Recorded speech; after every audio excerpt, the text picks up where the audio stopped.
兵法有云：兵马未动，粮草先行。近来，随着喜马拉雅山脉地区进入冬季，我军前线将士的后勤给养如何得到保障，成为了许多人关心的话题。而最近，我军就公开展示了此次对峙中前线新建成的新型保温菜窖。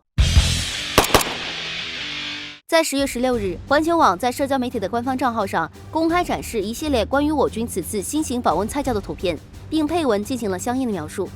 从内容来看，这批新型的保温菜窖能够在保证恒温的基础上，达到储存保鲜的功能，有效延长食物的保存时间。即便高原前线出现大雪封山的情况，我军前线将士也可以享用到新鲜果蔬。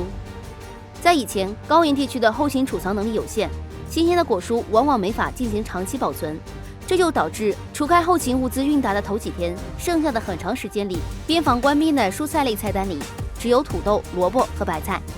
为了改变这一现象，我军后勤保障部门就针对性的总结了老式菜窖的经验，组织专家实地考证后，针对边防一线、野外驻训等情况的环境，因地制宜选择建设方案。据了解，在这次建设的新菜窖融合了我国大量的现代农业技术，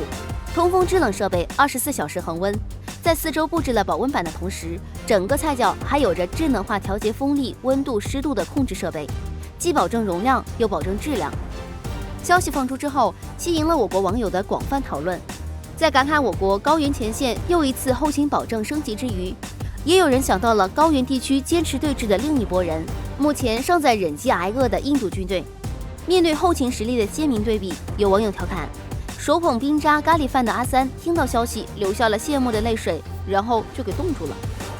实际上，别看印度前段时间总是一副后勤无碍的表态，但真实的情况却已经十分严峻。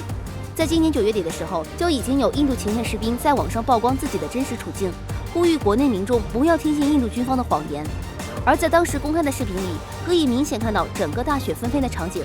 ，3个印度士兵在简易帐篷前一一展示自己获得的所谓充足物资，配发的果汁在撕开包装之后，呈现出来的却是个砖块形状，甚至用军刀和铁锤都无法破坏。而带着的几个疑似鸡蛋的白色圆球，已经如同石头一般，用铁锤都锤不开，更不用说吃了。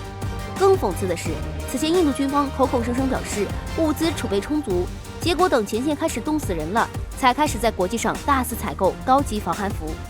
结果到前几天预定的5万套防寒服就到了2000件，